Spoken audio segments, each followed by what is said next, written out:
Hello, Sandra Embleton here, talking to you May 11th, 2024. I'm going to pick up where I was last time.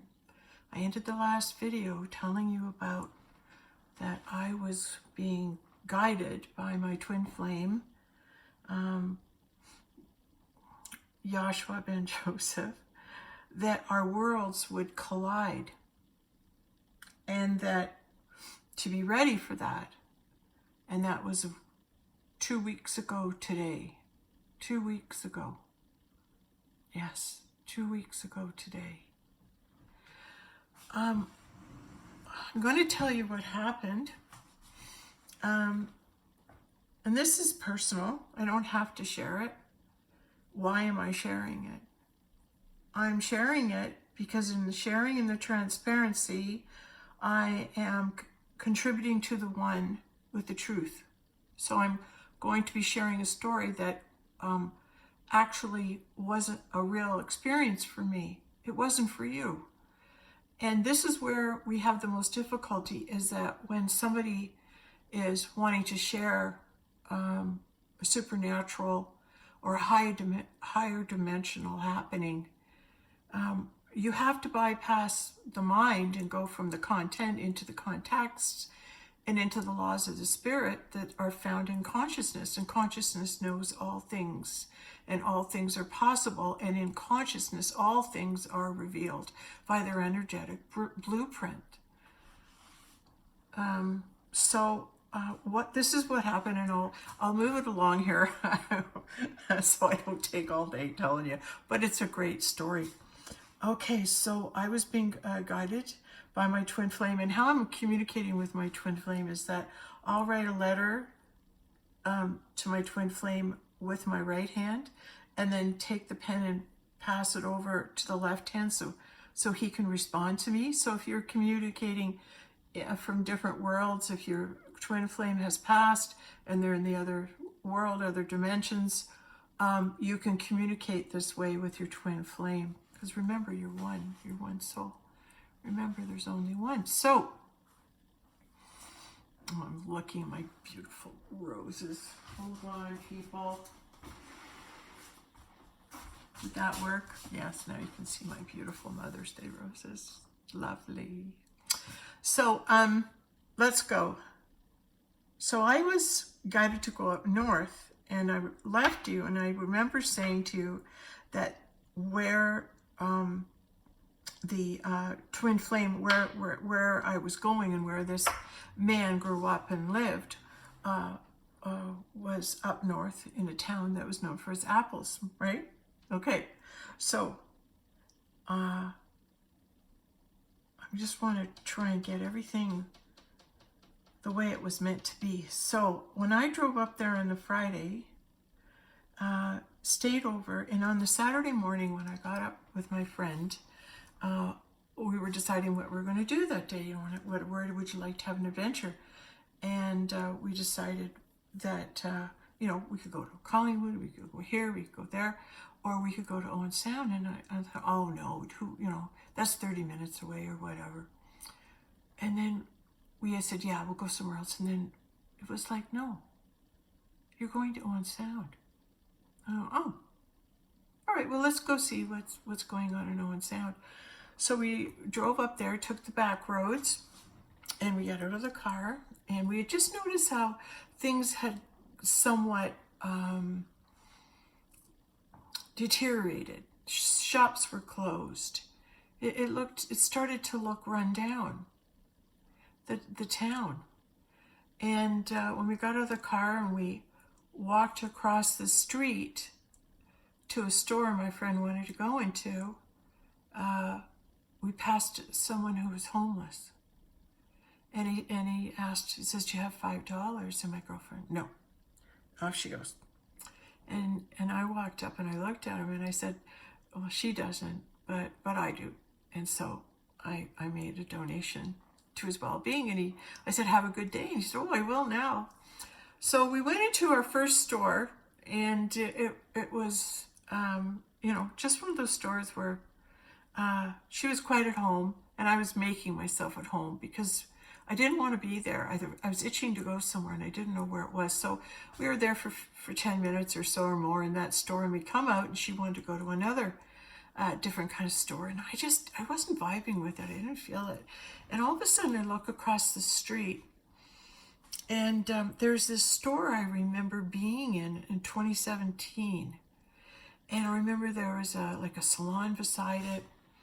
And this store had like knickknacks. It was really cool because it had all mahogany shelving all the way up.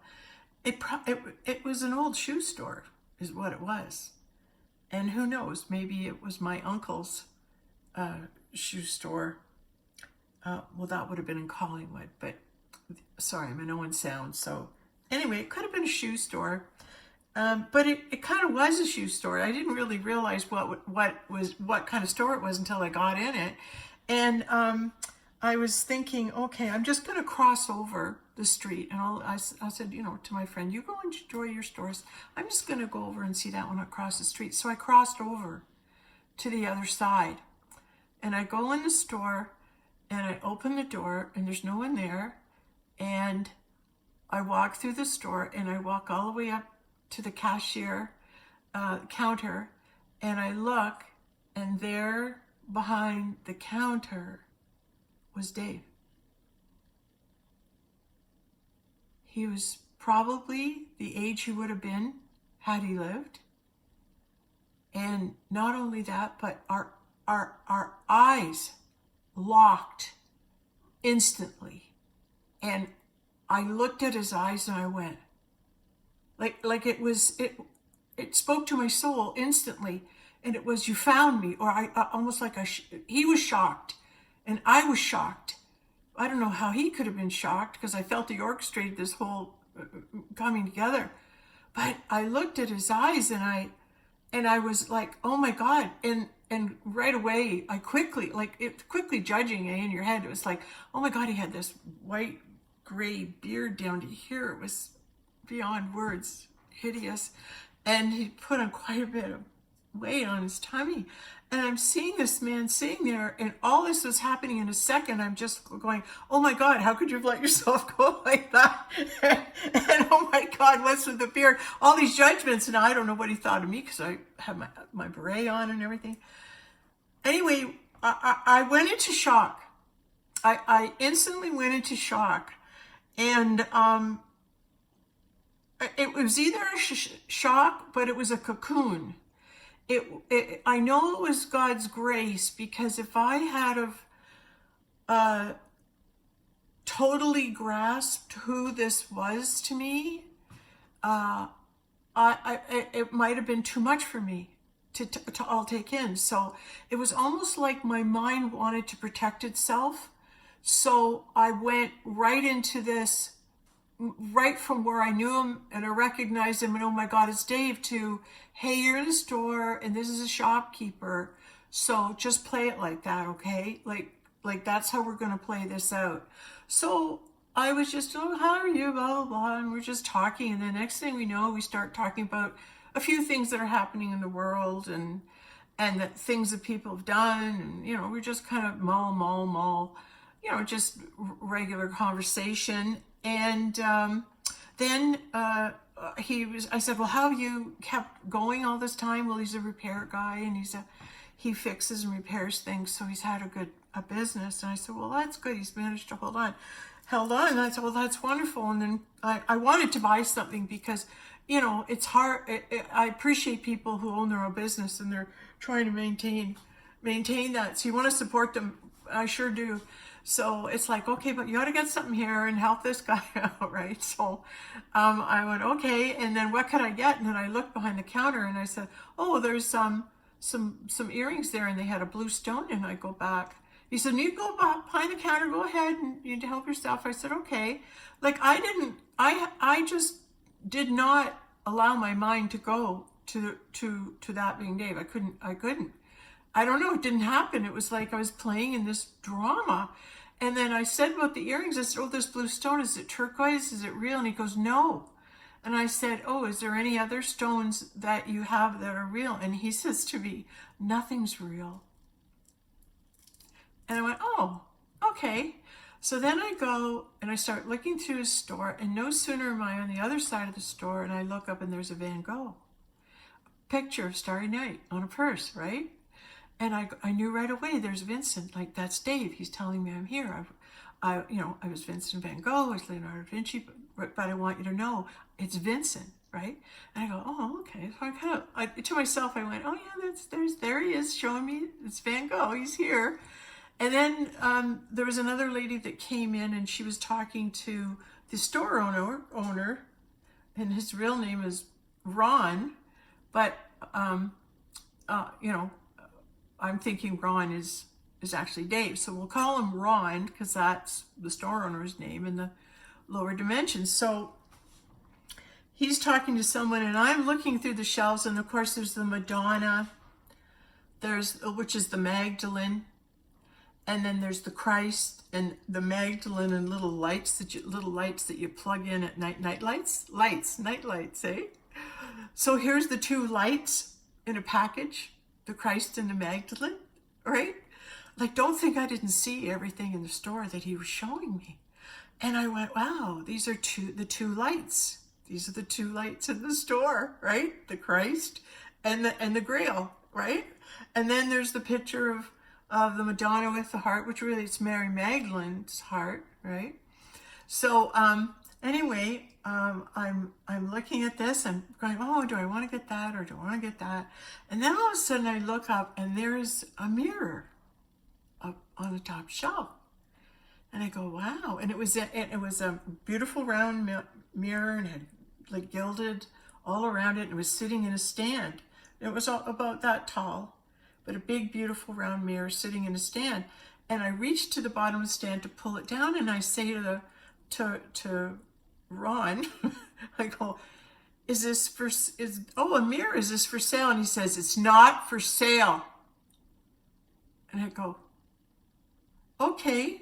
And I put it back, like, don't even go there. Saying, like, did you hear that response? It's not for sale. And I went, all right. So now I'm looking around, trying to find something, and this other lady's in the store. And there's some people behind me, and then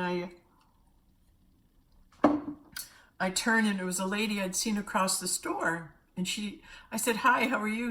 And whatever. And she looked at me and she goes, do I know you? I said, I just met you in the store across the street. And she didn't know who I was.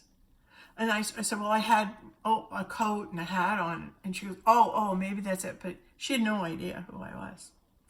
So she crossed dimensions too. She was over there, and she loved color.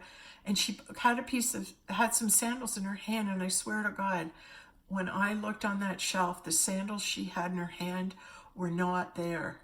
They were not available to me because they didn't show up, because I would have reached for them, because we just had a conversation about how much we both love color. And here she is with the one pair of sandals in her hand in the store with lots of color. And she and I both agreed we love color. Oh, I'm just getting a Dorothy. I just got a Dorothy Wizard of Oz when you go across, and it was black and white. Now it's color, so you're in a new dimension. So that could have been a reference there. That woman, that conversation, because she had a fruit necklace and a green top. She was very red and orange and yellow. It was a beautiful necklace, colorful. Anyway, I saw that she had these sandals, and I'm thinking, if I'd seen those, I would have probably maybe got those. And maybe I would, maybe I wouldn't, but I just kind of thought, gee, why didn't I see them? And I looked, and there wasn't another pair. And I went, oh, well, obviously, Sandra, you're not meant to get those. She is, so let that go. So, okay. So I really wanted to be able to buy something. So I'm perusing around the shelves, and everything's made from a certain country. And I'm going, well, I really want to support Canadian. I want to support my own country. So trying to find something that I could purchase that, I'm supporting my own country. And as I'm looking, I turn around, and there's Ron and this other lady. She's there, and paid for a purchase, and she left. So now I'm down at the end of the store in the door, and my girlfriend was on the street, and I opened the door and I saw her. I said, hey, I'm in here. She was like she was lost. Anyway, she did come in, and she sat down and was looking around a bit. And then all of a sudden, the door opened, and another lady walked in, and she just walks in and she says, You'll have to excuse me. She said, I just had my rings cut off. My 2 rings cut off. I'm separated. I just got separated from my husband. I guess my divorce came through. And she said, I just came from the jewelers and I had my rings cut off. I don't know why that puzzle piece is there just now. It could be freedom.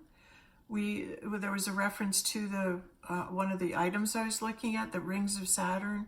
But there's 2 rings that she said I got cut off. So these little clues you get, because everybody appears in this drama, in this dimension, carries a message. They're there for a reason, right?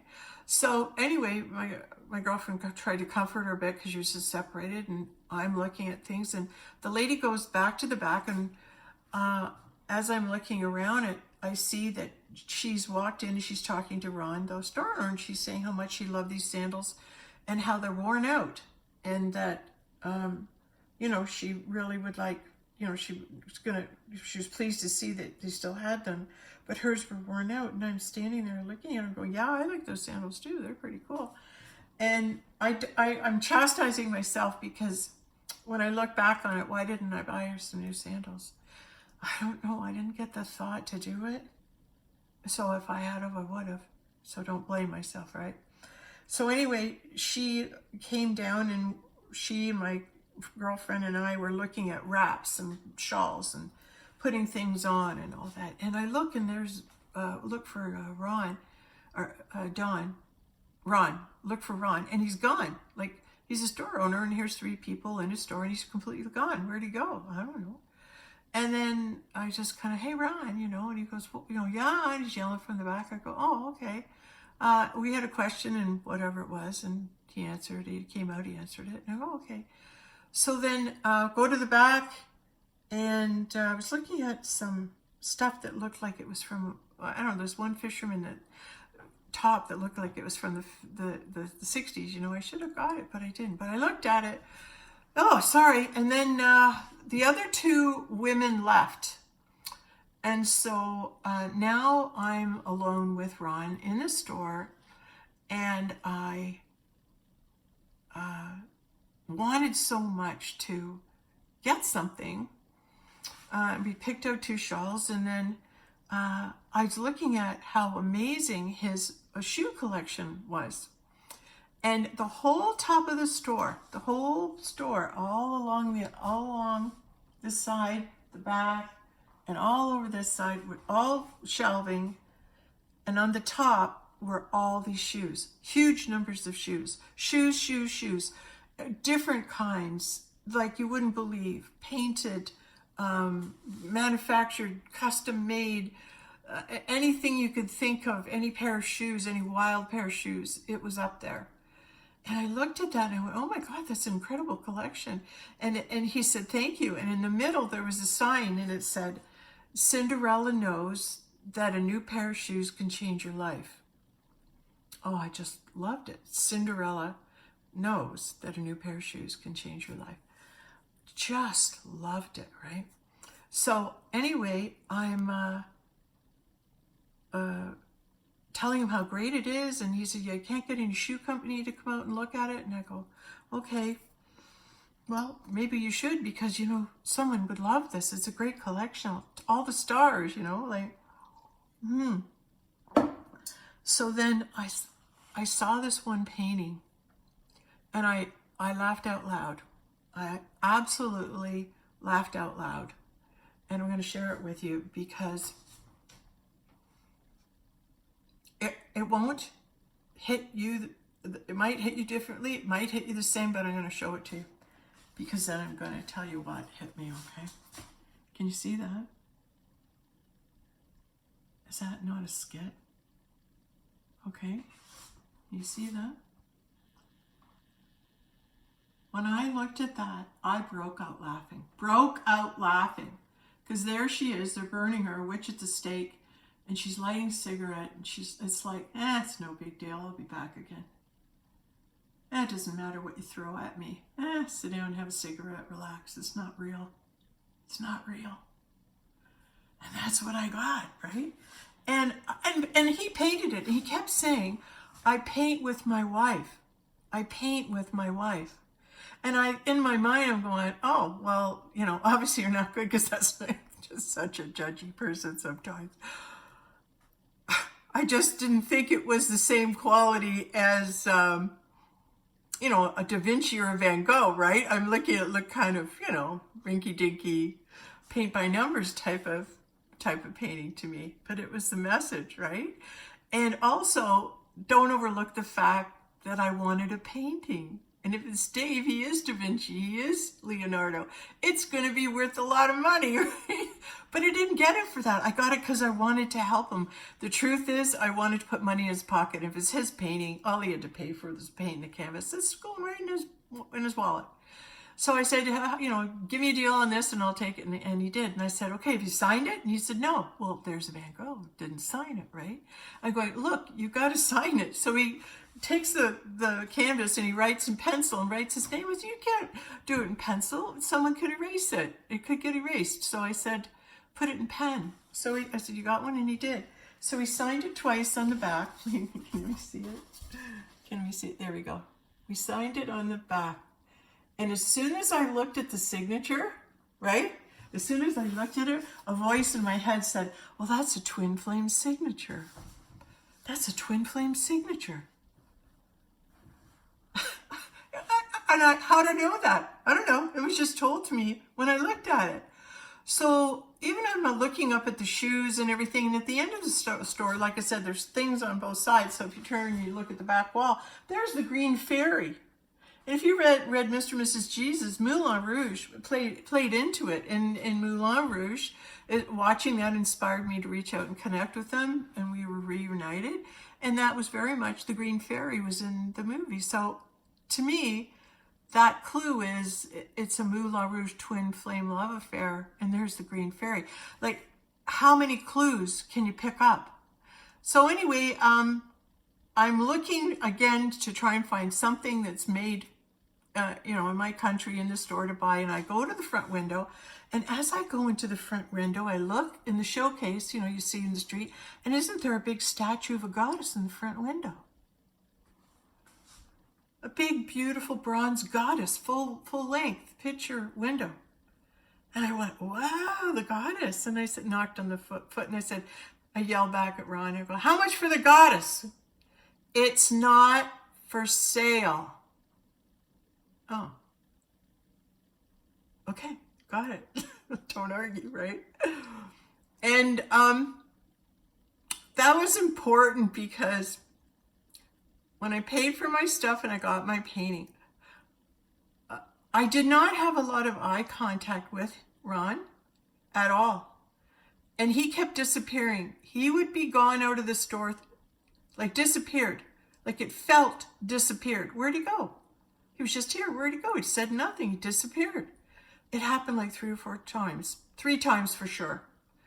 And I'm wondering if it's because he had to work on holding his frequency and his vibration into the lower dimension to manifest, that he had to go and regroup. Or he knew that it was me and he was really trying hard not to tell me, hey, Sandra, Goddess, it's me.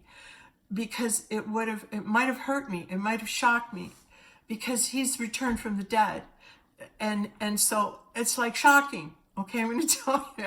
But it's the same body. He showed it to me younger, and now he's showing to me what he would probably be had he lived. And it was mind blowing. It was shocking. But I'll just finish the story. So after I did that, I left the store. I went up the street. I had another really wild experience happen. It was crazy. It was surreal. It's like I was walking along and I see these 2 women on the other side of the street. And one's got really wild tights and Rasta hair with red. And she's an older woman. And another woman is with her. And they're walking along. And she's got a maroon shirt, sweatshirt on with the Blackhawks thing here. And I see them. And in my head, I hear, you got to go see those women. And I go, oh, okay, I will. And I said, I'll search them out. Like, I'm told what to do, right? So I'm listening. Oh, okay, I'll do that.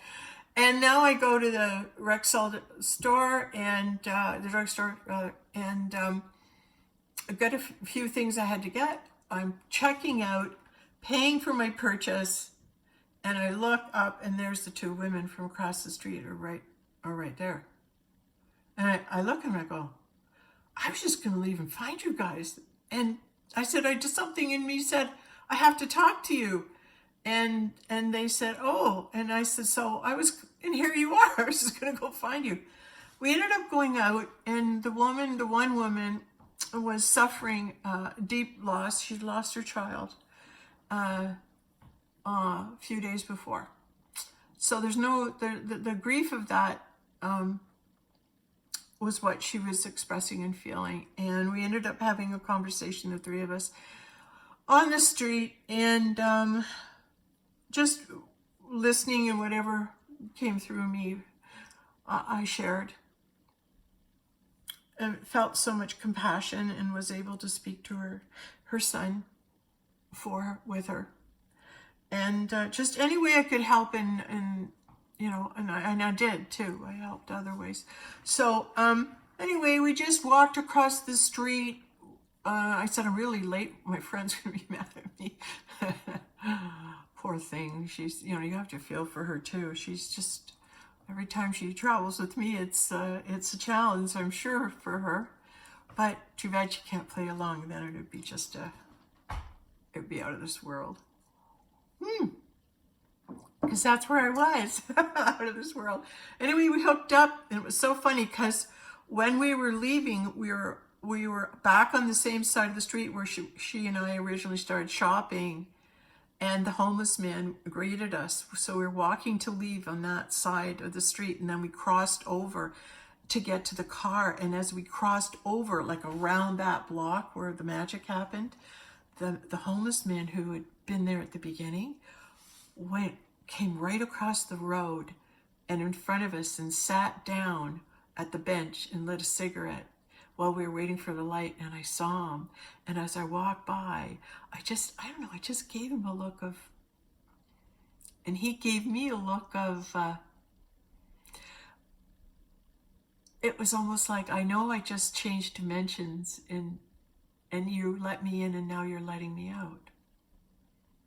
And there's a thing a friend of mine had said called, when you go into dimensions or switch dimensions and you end up meeting the Christ, it's called a Decalogue. And the Decalogue is somebody who guards the gate, and usually they look like a homeless person with a garbage can in the fire going, they're warming their hands, or someone who you might find on the street who's lost or whatever. Sometimes when you're about to switch dimensions, someone who is actually the Christ is going to welcome you into the dimension, and it's if you're awake enough to be able to tell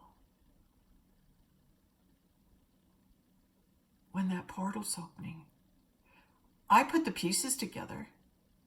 I mean, and what was a clue for me when I started putting pieces together that this really happened, what was a clue for me that I shifted timelines and was reconnected with my twin flame, was when I used the language, when then I crossed over to the other side. I was on this side of the street, but I crossed over to the other side. So when you retell your story, listen to the language you're using, listen to how you describe it when you say, you know, I crossed over to the other side. Because I did cross over. I crossed over in dimensions, and there was my twin flame, the Christ, waiting for me there. Now, as I go over it, and I look at the clues he left me, what are the two things that I found that wanted to buy and he wouldn't let me purchase? There's two things: the mirror and the goddess. The mirror and the goddess he wouldn't sell. Why? Because I'm his twin flame mirror and I'm his goddess. He would never sell his mirror or his girl. And those are the two things. I said, how much for this? Oh, they're not for sale. So I got that clue. See, I think how you are able to interpret signs and meaning, the correct meaning of the signs you receive, is that you're granted the knowing. You don't have to work at it. It's when you, like, afterwards, like after this all happened, I like sit and meditate, sit and resonate, let this resonate and work with you, and it will be revealed what really happened there. If you don't try and hurt yourself by making it mean something, the meaning will come to you. It will be revealed. Okay, so you don't have to sweat it. And then when I just went over all the clues he left me, the Van Gogh,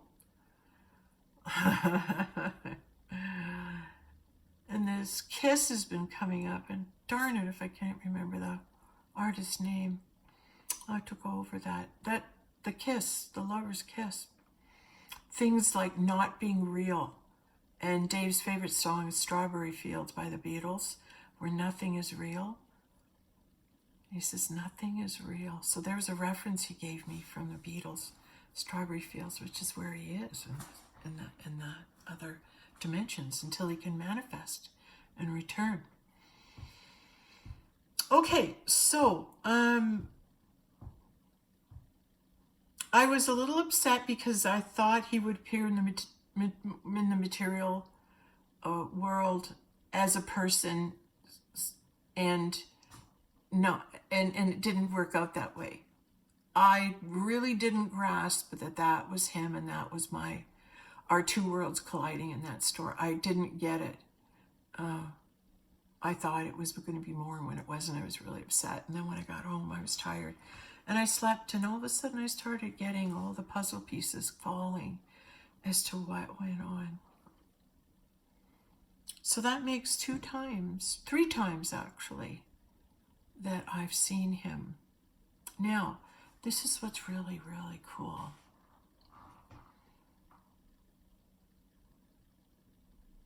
I believe he's showing me himself because he's going to be manifesting with all this energy that's coming in. He'll be able to hold it. He'll be able to maintain and hold his frequency in a body. But it's the same body. He's got the same body. How come I couldn't recognize his voice? That's what I can't get over. How come I couldn't recognize his voice? I'd forgotten his voice. I don't know. There was something there that I didn't clue in. Okay, that being said, sorry, now I've lost my train of thought. Sorry, guys. What I'm saying is,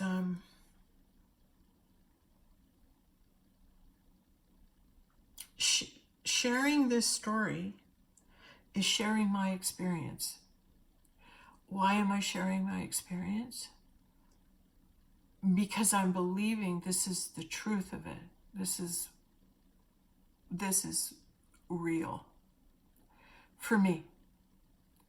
And I'm sharing it. I'd love it if people could get it and see it as the truth that it is. But how can it be a truth for them if they haven't experienced it? And I believe the truth of who you are is kept, like when you're in the eternal realm, they say the price of eternity is anonymity. That when you're down here, nobody knows who you are and can't recognize you, probably to keep you safe, right? Probably to keep you safe. So the anger, because it's the same vibration you're coming back into again and again and again. But what's changed now is the vibrational frequency is going to be such that our consciousness is higher and is lifted. And what comes with that is a universal truth is revealed. And then slowly people are able to go, oh my God, Sandra, you look so familiar. And you can look at somebody and say, hey, you look really familiar. Why do I know you? What is it about you that is speaking to me?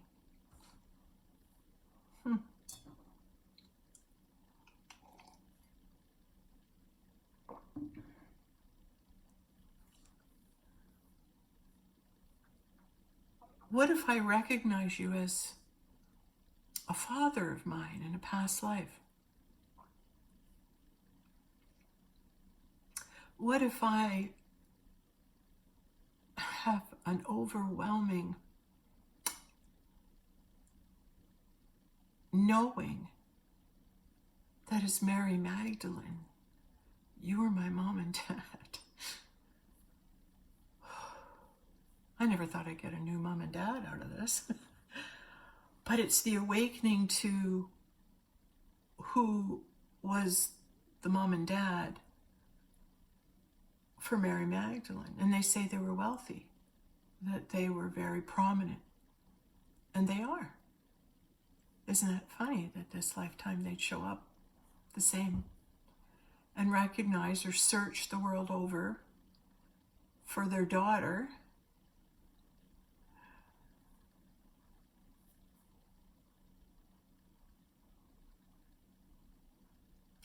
How I know it was true was after I got the message of who it is that they were. I was so overwhelmed when I read their texts.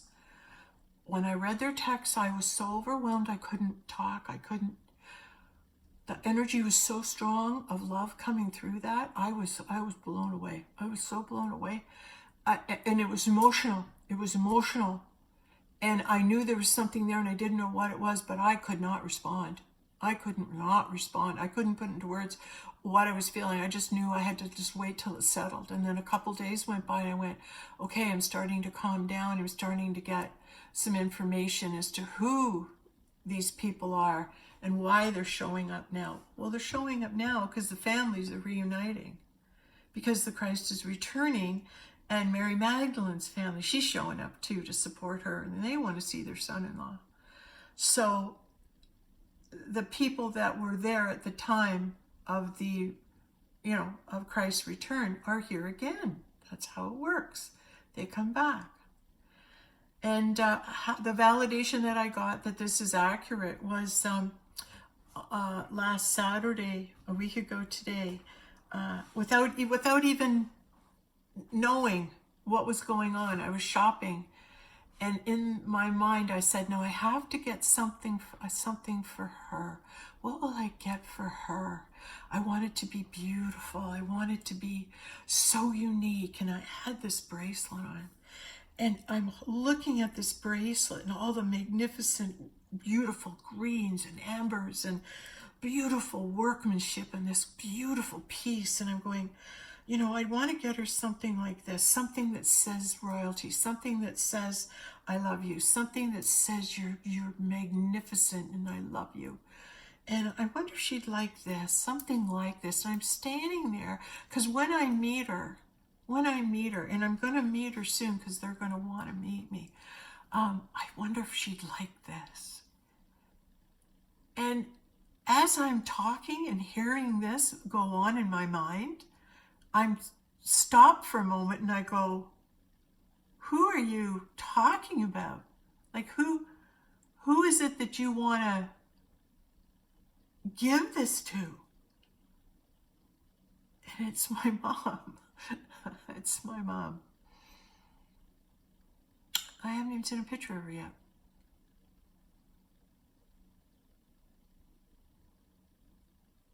Yeah. But they're all coming back because they want to be here. They can actually hear this story.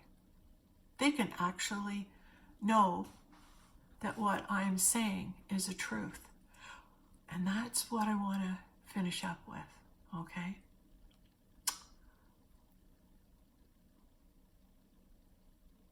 How do you know if someone isn't on the up and up with you? And I know it's the vibration. The answer is their vibration, of course. But what if they were of a more nefarious nature and they wanted to hide it? Not so much as being a good person and protect yourself from negativity, but what if you're a negative person and you want to hide that? Put a bubble around yourself or something so people couldn't sense your energy. You could hide your energy in the bubble and go about in the play, in the Matrix, in the drama, being this, person. I don't know, that just came out. That's so weird, eh? That's so weird. But I think what happened for me is when you want to work with someone, when you want to talk with people, when you it's, for me, I gotta feel them. I gotta feel them. And how I do that, and I will share this secret with you, I go into my heart, and it's like I let my energy out. So I'll go into the heart and I'll go out. It's easiest in nature because then you can send it out. You can send it into the grass and the trees, and they can hold the frequency. And you can just let yourself out. And then if you are wanting to see how something feels, or if there's a connection, you can let yourself out and move to that person or that area, and you say, is there a connection here? I want to feel them. I want to feel them. And if there's dead space, and if there's no connection there, that's the moment when you go, there's no connection here. And realize that there is no connection, meaning this isn't going any farther. But it's great that you caught early that there is no connection. The pattern we have sometimes is we want it to be this. We want it to be this. Oh, we were going to do this, and we were going to do that and that. And you really want that. You really want that. Oh, let's do this. Let's do. But maybe there's another reason that they have in mind that's not the same reason that you have in mind. And if there's a clash with that, if there's artistic differences or whatever, that's okay. Things, are the way they are for a reason. And I think it has to go back to yourself. Always bring it back to yourself. And you bring it back to yourself, and it's like, is this okay for me? Who knows better about this story than me? Nobody. Who's going to be enthusiastic about this story? Me. Who wants to share and tell the truth? Me. Why? Why? I mean, at one point in the last little bit, I'm going, why bother even making these and sharing them? When, they're not being heard. And that's not true. They're being heard by the people who can hear them. And I'm okay with that. I'm glad of it because it makes you protected. It's like I'm protected in that if you're not meant to watch this or hear this or read the book, you're not gonna. You won't be able to. And that's what I trust in that. I trust in that. But I also am learning as we go along, my naivety can get in the way simply because whenever I meet someone or see somebody, I always hold their highest and best good. I always see them who they are in the eternal realm, their heavenly self. That's who I see first. And when I see them, I love them. I love them. When I see them, I love them. Because I see their beautiful soul spirit. And then so for me to see how perhaps their vibration has fallen and other darker, lower frequencies have managed to move into their vessel and take over, sometimes they don't even know it. Sometimes they really don't even know that they've got, other viewpoints existing within them that are hidden. And I'm going to just share this with you as best I can, and then I'm going to let this be okay. Whenever somebody comes to you and promises they're going to fix you, they're going to hook you up with your twin flame, they're going to give you this, and it's going to do this, this, and this for you,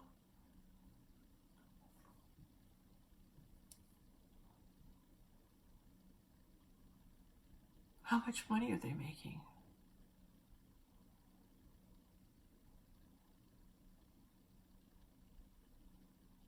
And is it because they're not making much money because they're really not that good? Or are they doing what they're supposed to do for who they're associated with?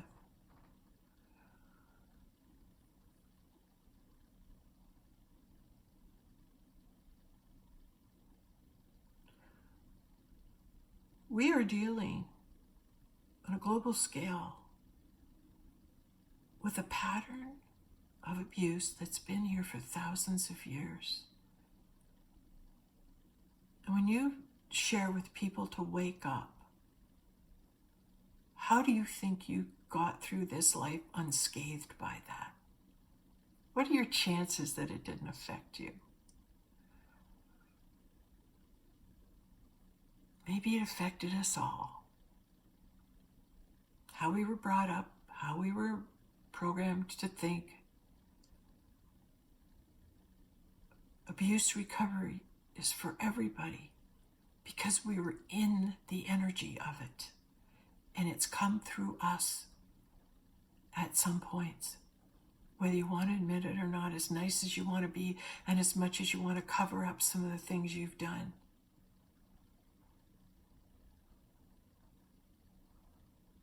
When we get to the point in consciousness where we realize we were all used, we were all used, we were all raised in it, we all lived in it, and we all adapted to it.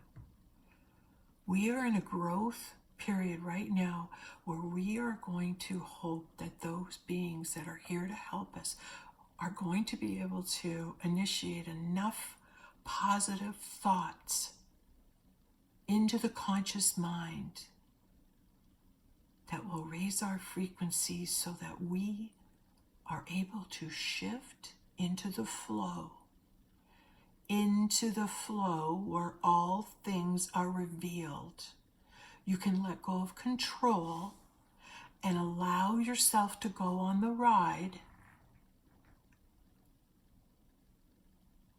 God's ride, heavenly ride, where you have no control, but in its place, you have the flow. To ride the flow is like riding a wave. To ride the flow is like riding a surfboard.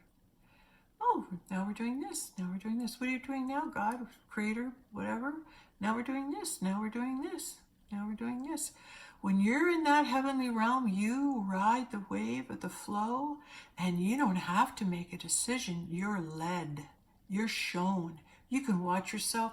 I don't know what I'm doing now. Now you just all of a sudden, I guess I'm watching myself put on makeup. I guess I'm doing a video.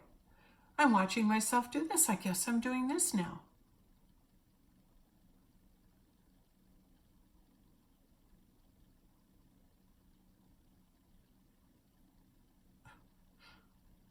Watching myself with the hand gesture. What's that?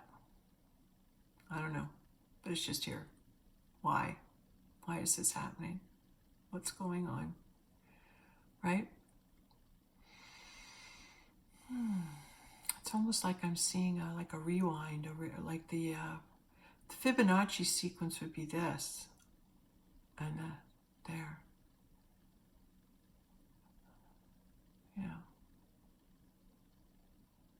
Okay. So I guess that's it. I wasn't sure what I was going to say, but to all the people, all two of you that watch these, better too, so I'm not alone, right? We can share this journey.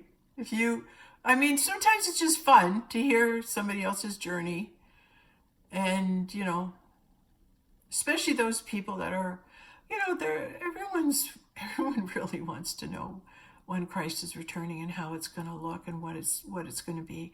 I wonder if it's going to be different for everyone. I wonder if everyone's experience will be different.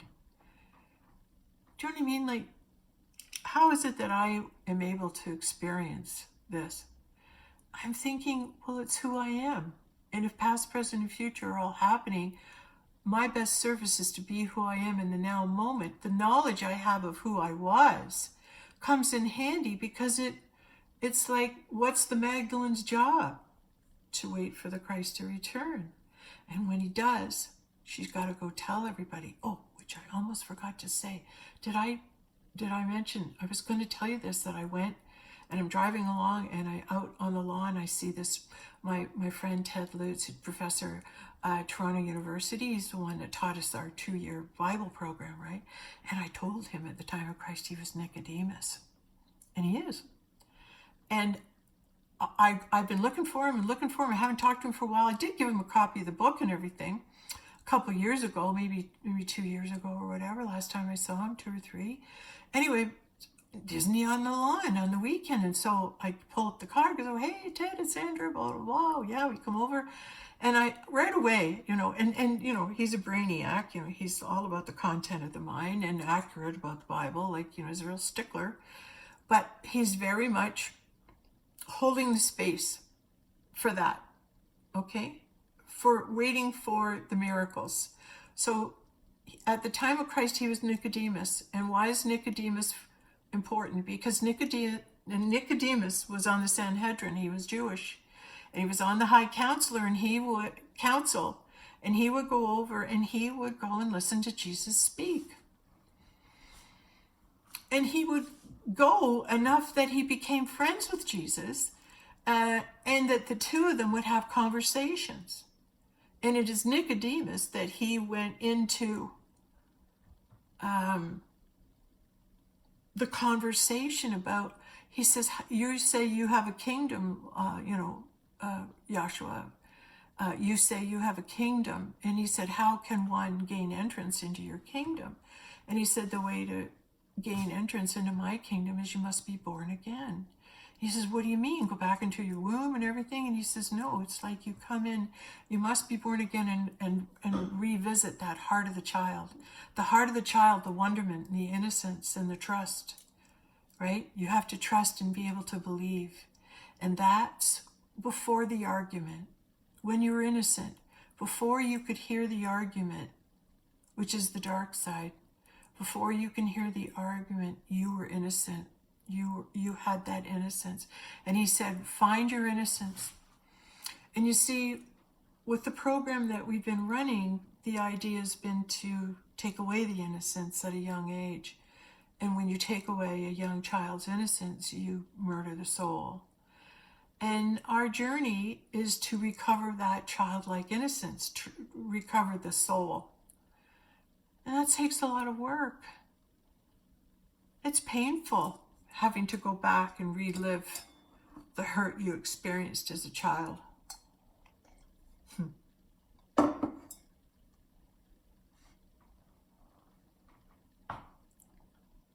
To be able to go back, to remember it, to get mad about it, to be angry about it, and to release it from the body. It was the worst 2 years of my life. It was so painful. But I never gave up. And I kept talking and reading and going to groups. And they said, if you ever want revenge, the best revenge is to be happy. Come out the other side. And that gift is what we want to hold out for everybody, to know that there's no quick, easy fix. And no matter what anybody's telling you or telling you, you got to go through this to get to the other side. And until you do, you won't register on my radar. If I put my feeling out and feel nothing, it's because there's nothing. You got to walk the journey, walk the walk, to talk the talk. But this is all coming out because it's in all of us. And so who can lead? Who can help us out of this? Who can shine a light on how it is that we can heal ourselves, all of us, every one of us? If you think you're exempt from this, then you think you're exempt from this. But what if you weren't? And what if you played anyway and you started journaling and you started talking to a group of people in a safe environment that would believe everything you could remember. And it's like you barf it up, you get it out of your system, you clean out the tank, and once you're squeaky clean, you can put good stuff back in. That's recovery. Yeah. It's a narrow road, and it's not for the faint of heart, but those people who want to come out shiny, new, and clean, and be able to get both feet on the ground and be able to discern when you're being conned, when you're being manipulated, lied to, promised something that won't come true. We're all searching, and we're all hoping someone will come along and give us the right information and say, oh, you could do this and do that, and you take this, and it'll guide you. But my journey's not yours. So you can't go my route. You can't go my way. You can go your way. You can only find your own way. So first step, and I'll leave you with this, is ask for help. Ask God. Thank your guides and angels for guiding you to the right people that will help you to heal, will help you to come out the other side. Because when you work on yourself and you keep going and going, you will have the same experience that I'm having. I mean, I'm talking about the risen Christ, and I've seen this man twice, and he was cremated 9 years ago, and now he's returned and showed himself twice to me in physical form, same body. I'm saying, I'm going to see what happens next, okay? And, you know, if I'm guided to share it, I will. But there's part of me that's just saying, maybe this is just for me. Maybe this next part is just for me. I'll let you know. Anyway, thanks for tuning in, and I hope that I included as much as I could and did an accurate recount of what it was like to cross over the side of the street and back, and the miracles that are happening now. And I think we can all feel hopeful, because if people are having miracles, and if people are leading the way by lifting up frequency and giving us good information, and you know, really here for mankind, there's so many of us that are wanting to lift everyone, and by being loving ourselves in this moment, in this day, in the surroundings you're in. All right, well, thanks everyone, and wow, it's kind of exciting, eh? I don't know when he's coming next. He really hasn't said, because he said the time coordinates haven't been figured out yet, but I'll let you know. Bye.